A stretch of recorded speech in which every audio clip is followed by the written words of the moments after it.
Hey YouTube, this is Southern Prepper 1.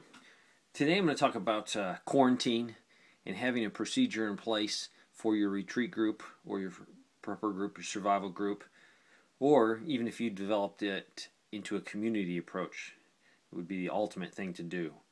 Yes, we do have quarantine procedures that we would implement locally, but if the local authorities are not around, it will probably be necessary for you to take it on yourself to help your community.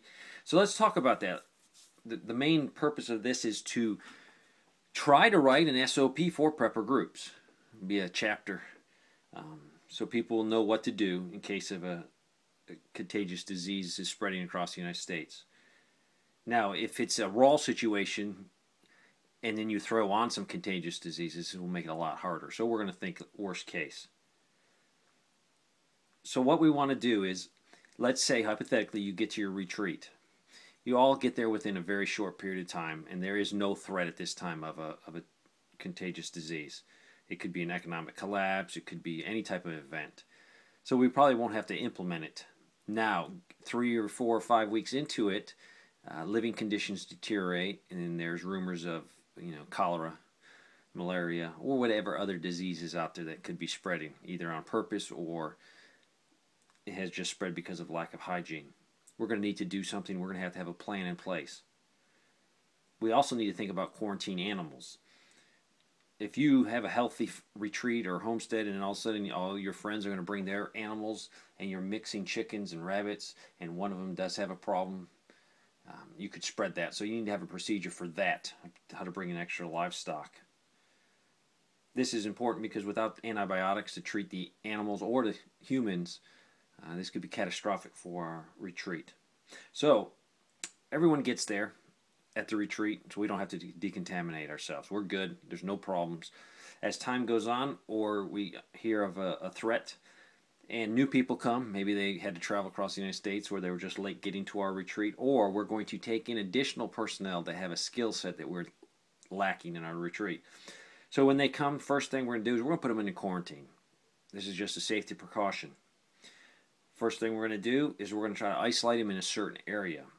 We're going to take their clothes away, make them wash, make them clean up, and then our medical personnel, whoever's our chairperson of our medical, we'll give them a quick physical. They're going to be looking for, do they have a fever over 100, rashes, diarrhea, swelling of any of the glands.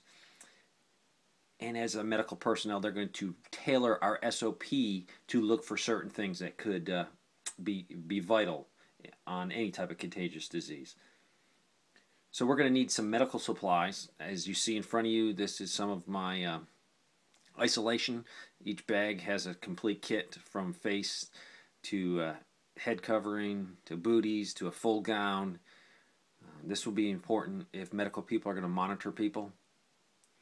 Let's hypothetically say we get some people in our retreat and we know for a fact some are sick. At this point, we're not going to house the people that are sick with the people that are not sick. We're going to definitely isolate them even more because we don't want to spread it to people that have not been contaminated yet, but because we quarantine them all together, they're going to spread that around. Where are we going to house these people? You need to have a fixed spot already in mind. And a lot of people don't have an extra house, so it might have to be some tents, maybe a carport, but you need to find a spot that will be designated as your quarantine area. If by worst chance you have to house them in the house, house them in the farthest part of the house. Make sure you have no heating or air that's using ventilation and sucking the air through the house, because then you can contaminate everyone. If you can isolate that part of the house with plastic and seal it off, that would be important. But the ideal place is to have a separate location. For my SOP, for me, it will be a few tents set up, and we'll try to make them as comfortable as possible. We want to make sure these people have access to clean water, access to soap, be able to keep hygiene at a high level, because we don't want them to get here and then because someone's sick and we don't have proper hygiene, everyone gets sick in the quarantine area. We also want to look for good respiratory hygiene. We want to make sure we're not crowding them all in a small spot where they're going to contaminate everyone just by being so close to them or coughing. So good ventilation. So how long do we have to watch these people? And that also depends on the intel you're gathering. That's why it's very important to monitor in a raw event, CBs, ham, any shortwave, any form of communication. That is a full-time job. That someone is just writing down this information, compiling it, so you can figure out if there is a contagious disease going through. On average, you need to put them in isolation for 3 to 5 days. That should be minimum. Now, granted, the longer the better. 14 days is highly recommended if you do have a contagious disease that is very deadly in your area. And on a general rule of thumb, they say 3 weeks should be a long enough isolation period that if someone has something, that it will show itself. So 3 to 5 days minimum should be your SOP. So you make sure you don't bring sick people into your retreat. Now, you might say, let's take this one step farther. Instead of having a retreat, let's do it for our small mountain community or our small subdivision. If you can implement that, it makes everyone a lot safer. So getting an SOP down, you can always, include more people. And having a plan, people are going to look at that plan and say, man, you know what you're doing. Let's listen to this guy. He's got a plan. So we're going to house these people in a certain area. You have to make sure you take care of the security problem.